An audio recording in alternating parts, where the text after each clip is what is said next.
Good evening. Welcome to WSBI, your resource for success podcast program, where you get to meet inspiring women-owned businesses from across the country. And now, for your host, Kimberly McLemore.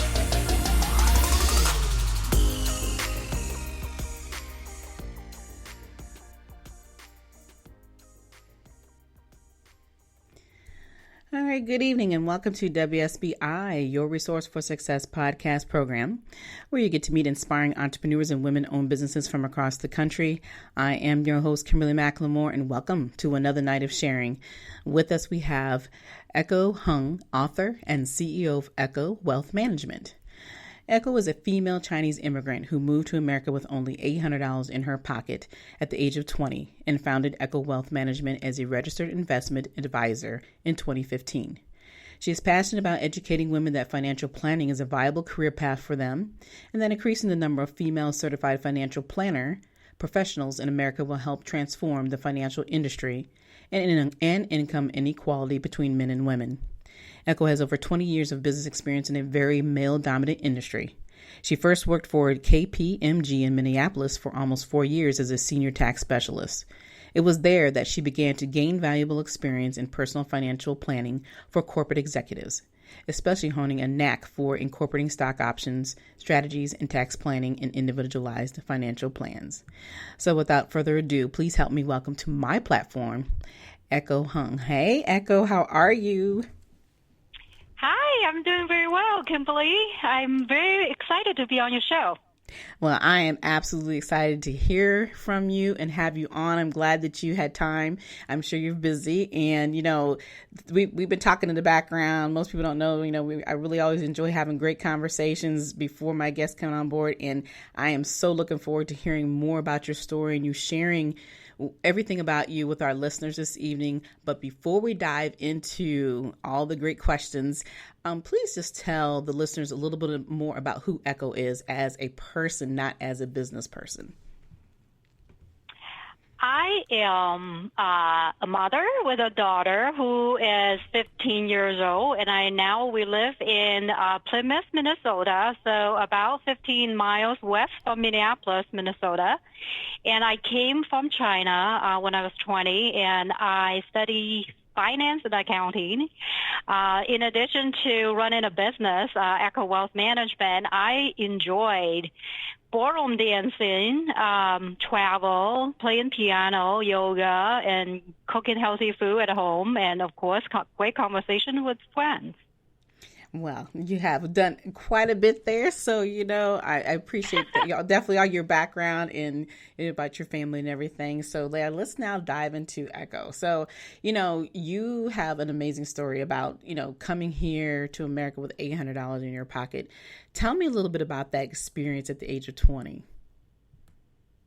Yeah, certainly I want to share with you a little bit about where I was growing up. My parents were high school teachers. They were assigned by the government to rural villages to teach in separate villages until I was 8 years old. So before 8 years old, I was living in rural village with no running water, unreliable electricity. And so when I was 12 years old, we moved into Shenzhen. Shenzhen was the first special economic zone in China established by the former leader Deng Xiaoping because of its unique location. It's on the border of Hong Kong on the mainland side. And at that time, it was only a fishing village and about maybe 50,000 people. So just imagine during my teenager years, I had exposure to outside world through Hong Kong TV and Hong Kong radio, just use the antenna on the balcony. And so I was dreaming about someday I would be able to travel. And one of my role models was Echo Chan, and a female author from Taiwan who traveled to more than 50 countries and wrote about people living in the U.S., in Europe, and even Sahara Desert. And because she was a citizen of Taiwan, she had the freedom to travel to other countries. So I read all her books as a teenager. So dreaming about someday I would do that, I was taking English classes at night when I was working for the Bank of China as an accountant. And one day opportunity came, and my uncle was a visiting scholar in chemistry for the University of Idaho in a little small town called Moscow, Idaho. And he called me because he knew my dream of, someday traveling outside of China. And I quit my job and I decided to study English for 4 months in another city in order to pass the exam. And then I was accepted by 2 universities, and I was lucky enough to get a full-time student visa at the U.S. Embassy. It was very unusual for someone to study undergrad in the U.S. And also finance. So I think the decision to come here was definitely one of the best decisions I have made. And so I was really excited to come over here, even though I didn't have much money. I saved for 3 years. But after buying a one-way airfare, I really didn't have much money left. Right. And I stayed with my uncle the first year, my uncle's family. And very quickly, I realized that I did not have money to get through college because foreign students had to pay non-resident tuition. Right. So the total cost per year for a foreign student was close to $10,000 at that time in '92. And I was earning about $100 per month. That was considered high wages at that time in China. But anyway, so I had to find another way to get through it. I found out Minnesota State University system offer foreign students resident tuition to increase the diversity in this state. And I applied because I met the 2 major criteria. One is high GPA, and the second is to sign a contract with the university to introduce my own culture to the local communities. And I did not hesitate right away. I packed my bag and I moved to Minnesota in the middle of the winter. The worst time of the year, right? Yeah, it was March. I was like, it's still freezing cold in March in Minnesota. So that's how I end up in Minnesota. Wow. But I'm listening to your story, and it's the dream, that a lot of times we as Americans take for granted.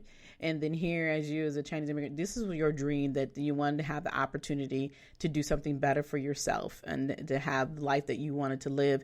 And here your uncle gave you that opportunity and you ran with it. And I love that story. And then to talk about how, when you said that $100 was considered kind of rich, and high wages in your hometown. Time, yeah. I'm sitting here like, really? Yeah. I mean, that's almost, unfathomable. I can't even think about thinking there's $100 being enough for anyone, no matter what your age is. And even though you were younger and, could probably handle a lot more at that age bracket, but to think that you've worked so hard every day. And were the hours considered normal, like 6, 7, 8 hours a day, and you're still only making $100 a month during that time?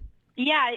Yeah, most Chinese didn't make much money until I think the past 20 years probably, because of course now many Chinese make a lot more money. Right. But if you think about, early 90s, and I was living in a special place. Shenzhen was developing very quickly right now it's probably 17 million people looking like Hong Kong. I think surpassing Hong Kong. I went there last year. Actually, I brought my daughter back to China for, 5-city tour over 16 days. And the last stop was Shenzhen. So it's amazing to see the transformation. And imagine it looks just like Hong Kong with very fancy subway in the airport. Wow. Yeah, it's amazing how things can change. But of course, like I said, during that time in 19 you, that was not your life and you wanted better. And so you went through college, and thank goodness for the help that you were able to get so you can move forward in your career. And I'm sure even if it wasn't there for you, you would have made a way because you have that strength and ability. I can hear it in your voice and, understanding where you came from, you were willing to do what you needed to do in order to make it. So when you talk about going through college and then you get through this process and then you end up having this job. So obviously you worked other jobs before you got to KPMG. So talk a little bit about that transition. Yeah, I want to share this. Well, of course, during college, I immediately work at the cafeteria in the dish room, washing dishes for $4.25 per hour. That was the minimum wage, right? And right. I could only work maximum 20 hours a week during school year. Yep. And anyway, so I luckily when I had a scholarship here in Minnesota, I was able to take maximum credits, and I got a couple more scholarships in junior year and senior year. That helped a lot. So during summer, I worked as well. And one day, I was very concerned about the job market. The economy wasn't that great, and for foreign students, we only had 1 year after graduation in order to land a job. Otherwise, we would have to return to the home country. Really? Wow. Oh, yeah. It's called the practical training. It's only 1 year after graduation. If you don't have a employer who can sponsor you for a full-time work visa, the H-1B visa, you probably heard of it. It's in the news. It's like a lottery system right now. It's even harder than the time I applied for. But anyway, I changed my major from finance to accounting because a professor told me that if you could pass CPA exam, you are pretty much guaranteed to get a job here. And I believe that's a true statement. And because I just have never run into any tax CPAs or CPAs who are unemployed. Anyway, so I changed my major from finance to accounting, and I was able to find a job 4 months before graduation. So that's how I started working for West Publishing Company. Right now it's called Thomson Reuters. In Eagan, in Minnesota. I was there for a year and 9 months, working in the cost accounting, working on analyzing legal books and deciding prices for legal publications. And after I passed the CPA exam, I needed public accounting experience in order to use CPA, after my name. Right. At least 2 years of public accounting experience. So I decided to apply for a couple large CPA firms, and that's how KPMG, one of the largest, at that time I believe is 6th largest accounting firm in the world, gave me a job. I started in auditing because I wanted to travel and financial services line of business. I was sick of cubicle life, so I said, they said, do you want to do tax or consulting or auditing? I was like, auditing sounds good because I get to travel. But very quickly I found out it was different kind of travel. Right. Because it wasn't like, vacation kind of travel. So exactly. As a young woman, after 6 months of hotel life, I decided, this is probably not something I will enjoy for the rest of my life. Thank goodness I found another position within the firm, working in the area of personal financial planning area, financial planning group, about 20 people at that time in downtown Minneapolis. So my main job was to help corporate executive clients with their tax planning, financial planning, stock option planning, in addition to preparing their tax returns, all kinds of returns, could be income tax returns, trust returns, and gift tax returns. And so I was there for almost 4 years. I enjoyed the financial planning part of it very much during the year. Okay. But the tax seasons were really brutal.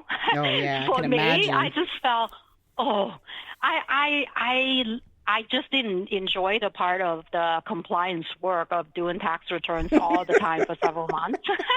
Well, then after 3 tax seasons, I decided that what am I gonna do to find something I enjoy but not doing tax return?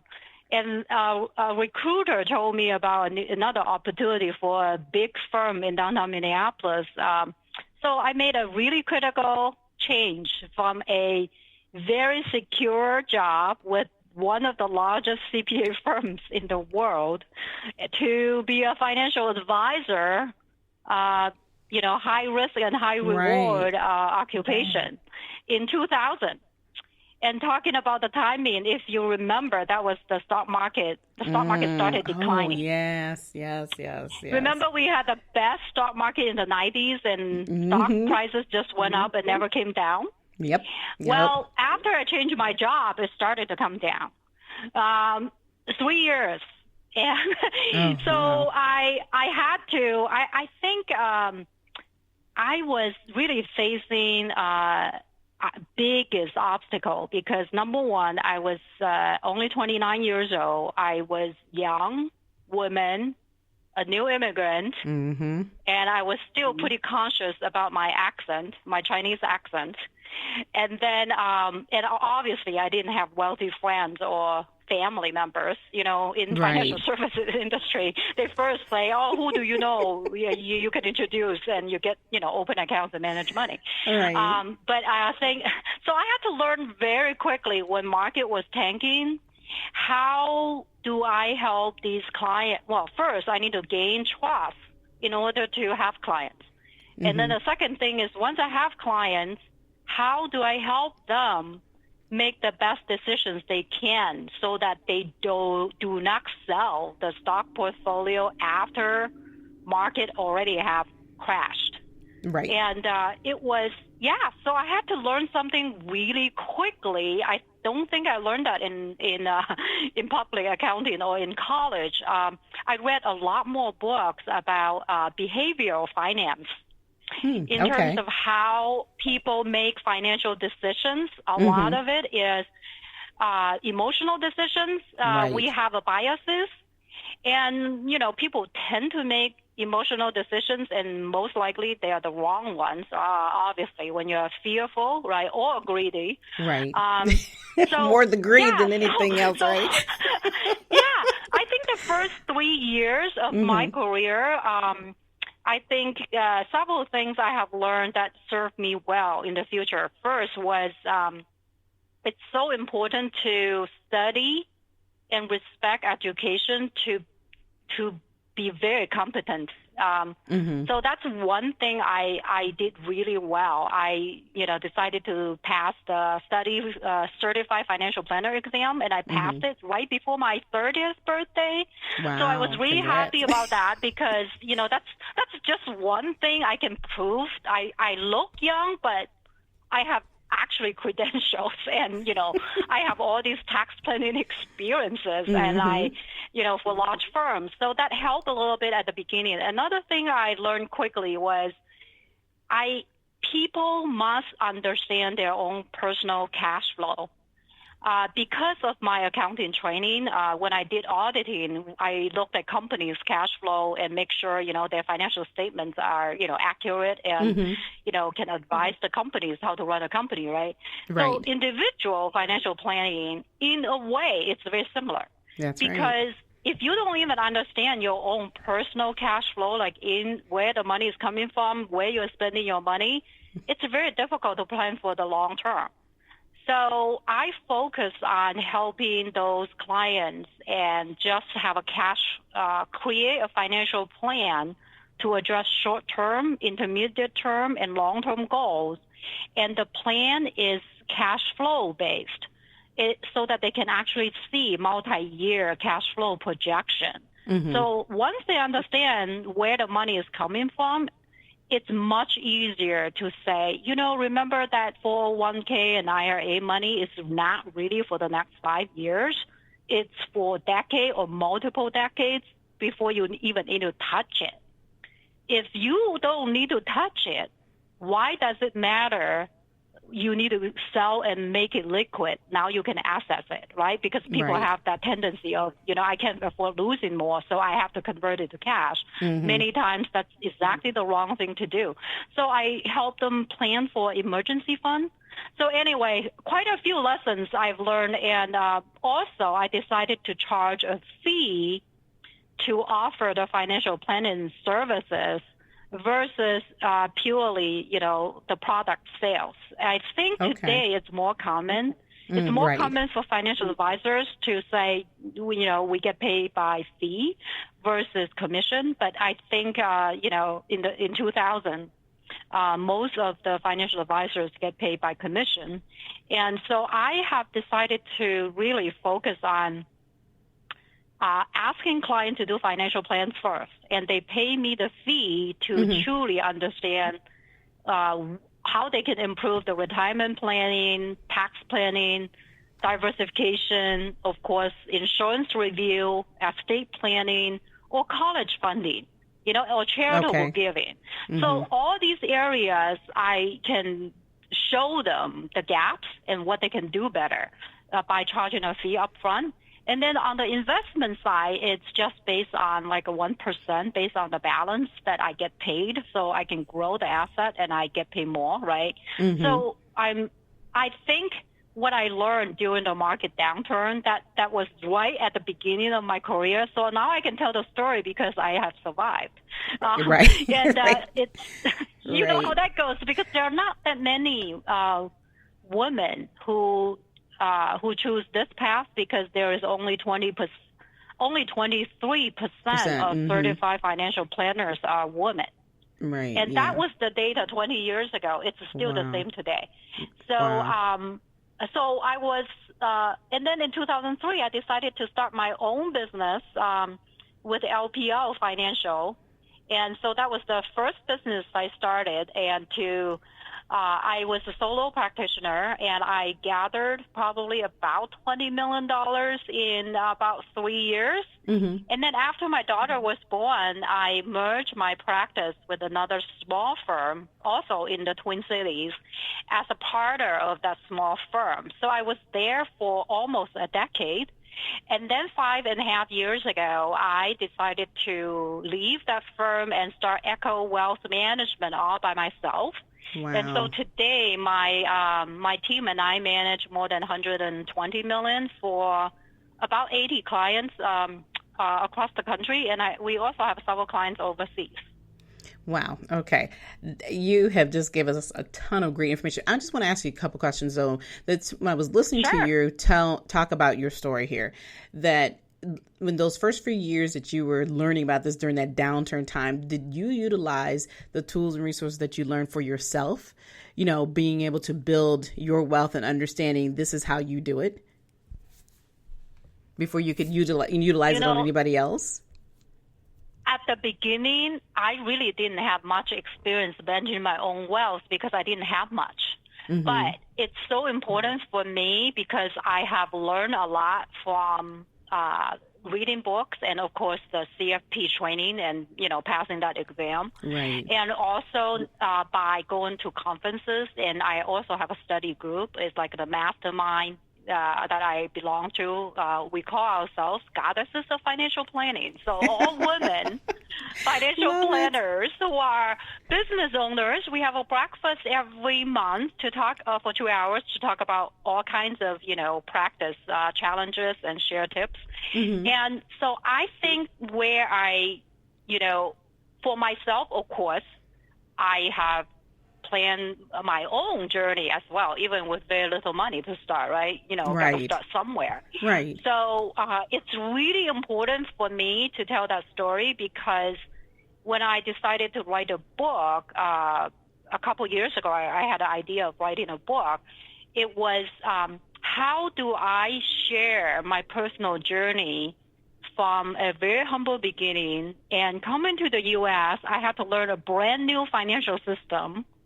And I had to learn, of course, all the tax codes in order to be a tax CPA. But then when I changed my career, well, now it's a combination of the tax knowledge and investment portfolio construction. And in the investment world, things are changing very quickly as well. So any product that we learn about in the 90s, well, you have to learn all the time. Right. So for me, the tools are evolving as well. And I have tested many different kind of financial planning software tools and research tools, and I've gone to different type of training. I had coaches. So for my own education, I would say I probably spent over $10,000 a year, especially at the beginning of my career, just to get enough training so that being such a young person in this, competitive industry, I believe that I have to be smarter than most people in order to get ahead. Just working harder alone is not enough. I mean, I work hard, obviously, but I just believe that, even when I work for large corporations, I had to speak up. I mean, you can't take it for granted. And people, even though I have done a great job, if I don't speak up, I'm just not getting any credit at all.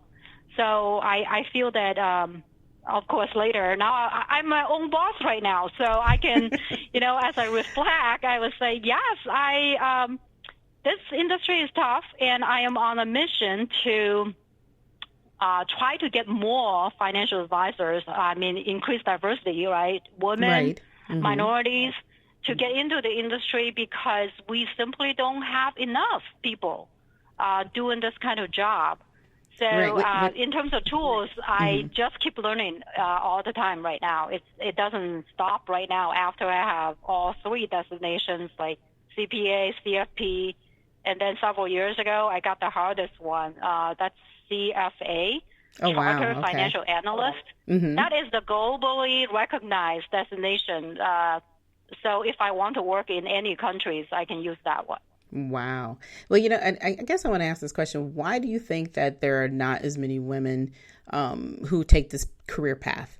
And I know that's something that, like I said, that you this is your goal, is to get more women and minorities and so forth. But why do you think there's a reason that women just aren't as interested, or just hadn't had the opportunity to get involved with this type of career path?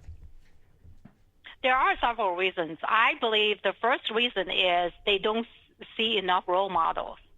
And especially when people see women in finance, they normally work in corporate finance or doing research behind the scene, and they are not working as rainmakers and bringing in the business as a wealth manager or financial advisor. So there are a lot of women working in financial services, but what they do is normally assistants to a wealth manager, or they are doing corporate finance or accounting, right? So I think they are not seeing women being a wealth manager, doing personal financial planning. There are just not enough role models for them to follow. So that's one reason. The other reason, I also think that in this culture, I think young girls may think that they are not as good at math compared to boys. And I think that's a really wrong message, obviously. And I think a lot of teenagers, they either lose interest in math very early on, and they just don't even choose anything that requires math. I guess education we need to focus on, educating younger girls to be confident in learning math, right? And I think the third thing is also possible is we don't have enough great leaders to create that career path for women. Let me give you one example. I mean, if you think about Wall Street, a lot of big firms they hire people they know, and they normally hire people if the image is Caucasian man. I mean, they just bring in Caucasian man, right? I mean, if you think about, great wealth manager, the image is probably not an Asian woman looking like me. I mean, it's the image thing. We want to change that, obviously, because women in general actually are very good investors, because women are in general more patient and rational And Okay. also don't trade securities as Right. often as math. Yeah, I can believe that. I can So believe in a that. way, in terms of stereotype, women can be very good at math too. So I think those reasons are the reason I can think of. So what I believe I should do is, talk to you and many other people who have the platform so that many people get to know what I have done to get here, and they can see what kind of resources I lay out in my book, and so that they can say, well, if Echo could come here with $800 and with a very poor English, no relatives around to get to, Right. managing millions of dollars for wealthy people. And so I'm hoping, even during this pandemic, people can, look at their own situation and say, hey, maybe I can do something about it. You don't need to be Exactly. wealthy to start planning. And I think it's so important for me to get the message out there in the book and say, wealth management can be complicated, but it doesn't have to be.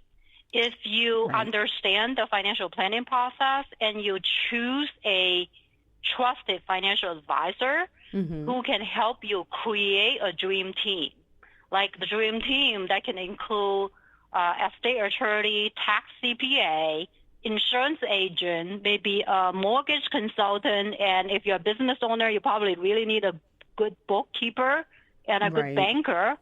And, so I think it's so important for me to share what I have learned in the past 25 years, not just in, wealth management, but also public accounting, the private accounting. So since I've already tried most of the possible occupations for finance major and accounting major, so I can say, this is, so I would be very glad to give people some kind of career advice when they are sitting, standing at a crossroad and thinking, do I go for finance or accounting? Do I go for corporate finance or personal Right. finance? Because I have done it all. You're right. You are the best example that you could possibly have when, speaking this. And then, like you said, when you had those people who are at that crossroads, and I can imagine that during this pandemic that you have had a lot of people come to those crossroads and have reached out to you and, during this time frame. And so talk a little bit about that, how this has affected people during this time frame in the last 6, 7, 8 months. Yeah, I think, the pandemic, obviously right now the stock market has recovered, but just imagine that we experienced a very rare, pandemic combined with a stock market crash started on February 19th that, we have never seen during our lifetime. And certainly people who don't have any financial plan at all, or they don't have a professional to guide them, tend to make more mistakes, right? Yeah. I mean, Yep. if they panic and they sell and they park in the savings account or under the mattress for over 2 months, and they missed out all this recovery. So I think for my own clients, what I have learned over 20-some years is to help them plan for their future before the market crash, because when the market is crashing, there's not a lot they can do about it. They don't control the market. So I think we just go back to talking through, for every single client, we create an Echo dashboard that is a cash flow-based client portal, project their cash flow to age 95 and their net worth to age 95. So they can easily see that on their iPhone or computer. And it's really important to have that conversation about the risk they are taking, whether it's appropriate. So for every single client, what I have learned in the past 2 recessions is to tell them that this is going to happen. You should expect it to happen. Wow. Most importantly is you have a plan in place so that it's going to happen someday, but you don't know when. But that's Right. exactly what financial planning is all about, is trying to bring future uncertainty to the present. And you can make a decision and take action right now to put yourself in a better position when that happens. So I Exactly. think in the past several months, my team members have experienced, they're much younger, and, they were really surprised that, we have very few clients actually call us like a panicking. I had like 3 or 5 phone calls during this time, and then I was like, one phone call actually was calling me to thank me 3 weeks after. He said, I am finally brave enough to look at my Echo dashboard. I haven't lost that much money, so I just want to call you to thank you. So, in a way, I think it's so important to tell people that if they are if they don't feel confident doing this, they should not do it alone. They are trusted, competent financial advisors. I'm talking about fiduciary financial advisors who look out for the best interest of client. And in my book, I talked about how to look for the right one, and I offer some resources as well. It's so important to do that so that they can maximize the opportunities when they arise, right?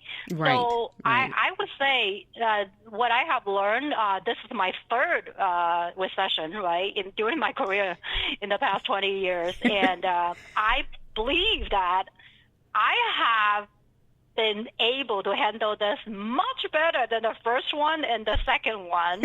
I guess having some gray hair will actually help because you know how that goes. It's like when I was 29, I felt the pain. When I saw my client losing 20% or 30%. I mean, I was stressed out myself, right? Because I know I don't control the market, but what can I do to help them just get through this? I had no idea, is it 2-year downturn or 3-year downturn? And, but I think this time I have helped client plan for emergencies. So they understand that they know where the money is coming from. We're doing this kind of thing. And, there are buying opportunities after market crash. So for people who have money for the long term, that's buying opportunity. So in a way, it's really rewarding when I come to work and be able to see the positive impact, we have made in clients' lives. Right. And I was going to say, the key, with him saying thank you, and he was so thankful because of the fact that you prepared them. And that's the whole purpose of this conversation is if you don't know where you're coming from, there's no way you can move forward. And, like I said, it starts with your personal before, and if you're in business and it rolls right into the business portion. And it's something that I think I've preached a million times about the fact that, when people just jump into business that they don't even know where they are personally before they can even dive into it. And that's why many businesses fail. They, like I say, if you don't know where your money's coming from and how you're paying your basic bills, how do you step into business? How can your business be as profitable if you don't know where you're coming from? So that's what you do is that you take these people. It's like, it's like having a baby, you're nurturing them, you're birthing them, you're nurturing them, and you're giving them what they need for their future. And that is amazing. And I love how you're focusing on women and making them understand the one thing that I was reading in your bio and that really stood out to me is how in order for women to be as equal with men is that we have to understand the income portion of it. And income inequality is going to be a constant thing that beats us up. But we as women are definitely very powerful about what we're doing and owning our own selves and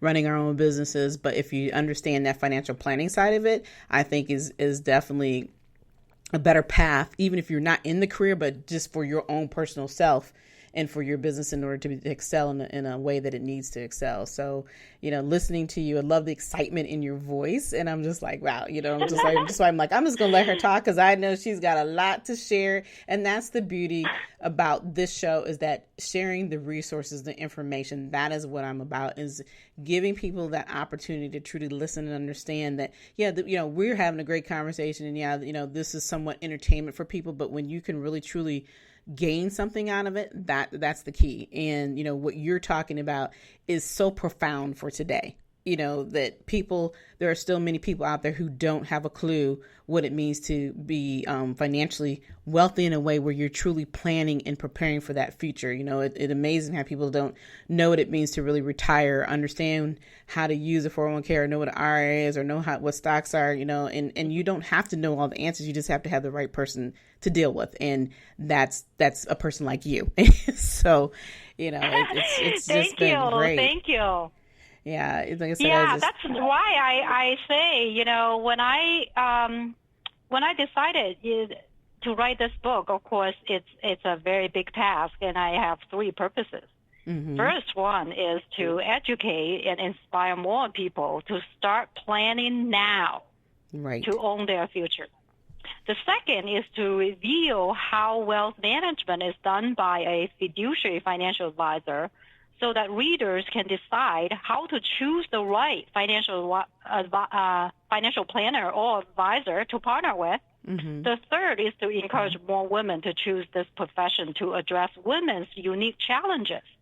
So the book is aimed to give you the tools and education to think properly about money, to identify who should be on your financial team, and to offer insights into what each of them should deliver.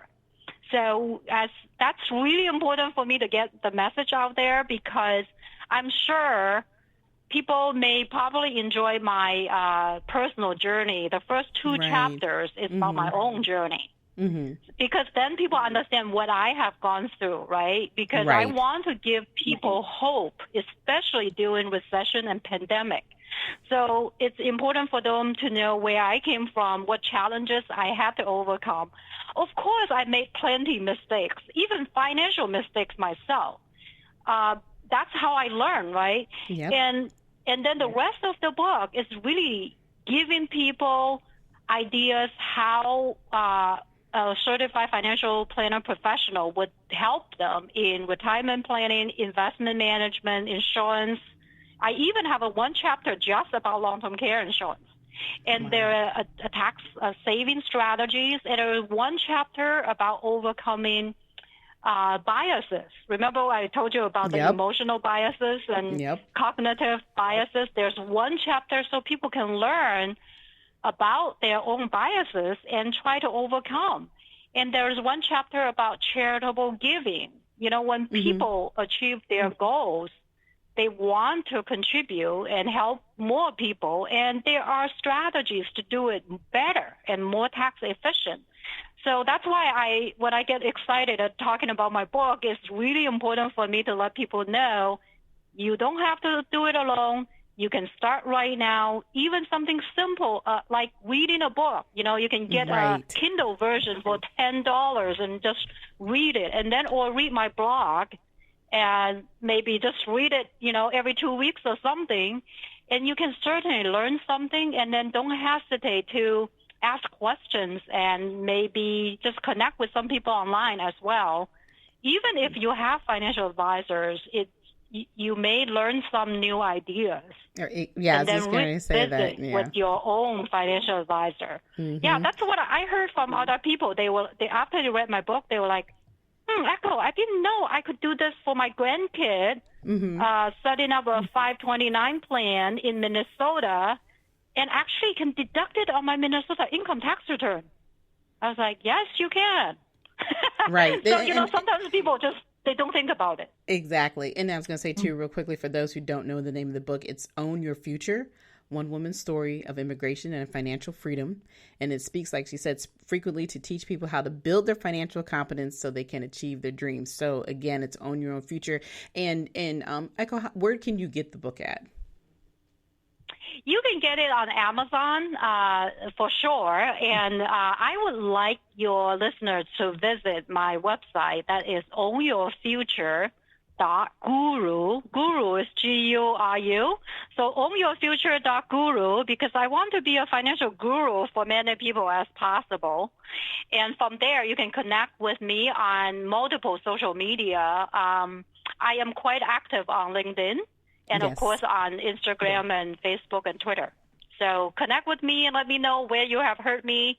If you have certain questions, even if I don't have answers, I can probably point you to the right places or resources. Right. And I was going to say, and for those who cannot pronounce her name properly or don't know the spelling of it, it's ECHO, Echo, and Huang, HUANG. So that way, if you're missing out on anything, you won't be able to forget this name. I mean, I love the name. So it was like, oh, I love her name. It's like, that's great. easy. And Yeah. my Twitter, Instagram handles is actually Echo Huang and then CFP. So Certified Financial Planner. So that's probably easy to remember. It's just Echo Huang CFP. You could probably find me on, social media. Right. Yeah. Easy. Matter of fact, as soon as you see Echo, you pop up like at the top. So it was like, oh, there she is. So yeah. Well, it's a good decision. I chose Echo as my middle name because after my, role model who was an author in Taiwan. So Chinese people understand why I chose Echo. Because many people have read her books. So when I say my name is Echo Huang, if I speak to Chinese, they understand I'm a fan of Echo Chan. Okay. All right. Yeah, that was perfect. Perfect. Brilliant. See, you were already making moves and didn't even know it. So that was great. So I have one more question for you before we end the show this evening. So I was asking my business people that if there was a person who walked up to you today and said, hey, I want to be in business, what advice would you give them? Wow. I want them to read a book called The E-Myth. E-Myth is the one book that I read before I started my business. That would probably give them a good perspective what starting a business looks like. And then, of course, depending on a business, I always want people to, of course, consult the expert. And if they don't understand how much capital they need and what kind of talents they need, it's really important to consult the expert and have a business plan. And, let the expert introduce you to other important players on the team, such as I say, banker. You really need a good banker. I would say there are a lot of advices, but I would first say, don't forget about your dream. Mm-hmm. And you start with your own dream and, of course, consult experts to assess your own skills and talent. And you can always learn from others so that's why you need a team. I think any business, you need to think about how to recruit the team. Even, it could be your employee, could be you could outsource. I outsource many things. That's why I don't have many employees. And so I think my advice would be very flexible. You need to be adaptable. It's smart. Exactly. And that's the key. I love how you talk about that. It's not about you knowing everything. You don't have to be a jack of all trades. Basically, it's here's your expertise, but you need to have the proper team. And that is preaching to the choir here. But boy, I tell you what, it's a constant reminder that people need to hear and understand that business is not just about knowing your craft. It's everything else that comes with it. So, you have been a phenomenal guest this evening, Echo. I'm so thankful that I had the opportunity to have you on, and, you're speaking just a wealth of knowledge and understanding of what it means to be prepared for anything and everything when it comes to your personal financial planning, your business financial planning. So I thank you for coming on this evening. It's been such a pleasure. I have enjoyed our conversation. Thank you very much for the opportunity. You're very, very welcome. And for everyone else, again, we have Echo Huang on, and she is the author of Own Your Own Future and also the CEO of Echo Wealth Management. So again, I said, thank you for coming on. For everyone else, we're here every Thursday evening at 7 p.m. live, and we are on 12 different platforms, but our main platforms, of course, are iHeartRadio and Spotify. And we also have a new mobile app that you can download from Google Play, Your Resource for Success podcast. So, if you wanted to go back and just listen at any time, you can get that mobile app, like I said, on Google Play, and then also visit the website. I've upgraded it. We've combined and collaborated a few things with my businesses, and I'm just really excited and ecstatic about, for those who don't know, that I am an author, so I've combined that portion of my business in with the WSBI piece because it just all made sense. Business is business.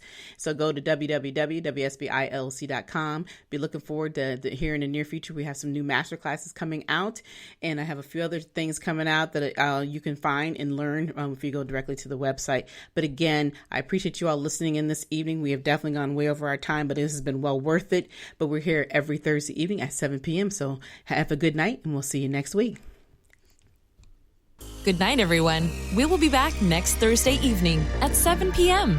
Follow us on Spreaker, www.spreaker.com/user/WSBI. View our new WSBI website anytime at www.wsbillc.com and on Facebook, Twitter, YouTube, LinkedIn, and Instagram.